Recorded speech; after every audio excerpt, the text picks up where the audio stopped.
मी जे हे फूल तोडते, तर ह्या फुलापासून मी माझ्या नवऱ्याच्या शर्टवर मस्त डिझाइन करणार होते. तर झालं असं, की भरपूर दिवस झाले डोक्याला जरा टेन्शन होतं. मग तेच दूर करण्यासाठी बाहेर जावं म्हणलं. तर ज्या ठिकाणी चाललो होतो तिथेही जाता आलं नाही. मध्येच थोडा प्रॉब्लेम झाला. तर म्हणलं जाऊ देत, इकडे-तिकडे असंच फिरत बसूयात. आणि इकडे मनोजचं बोरं तोडायचं काम चाललेलं होतं आणि बोरं पण पूर्ण कच्ची होती. मग ती काही खाल्ली नाही. पुढे आल्यावर चिंचेचं झाड दिसलं. मग मला राहावलंच नाही आणि एवढी सगळी चिंच आम्ही गोळा केली होती. त्यानंतर दिसलं हे फुल. ह्या फुलांपासून कपड्यांवर छाप काढण्याचा खेळ आम्ही लहान असताना खेळायचो आणि हे दिसलं तर म्हणलं चला परत खेळत बसूयात.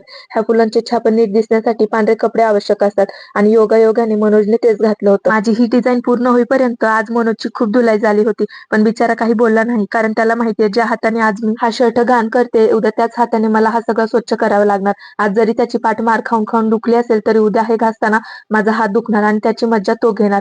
फिरून फिरून पोटात आग पडली होती. मग ती शांत करण्यासाठी खायला घेतलं. मी मिसळ घेतली म्हणून मनोजने भेळ घेतली. कारण त्याला माहितीये हिला काही एकटीला एवढं सरणार नाही. नंतर ती आपल्याकडेच ताट सरकवणार आहे.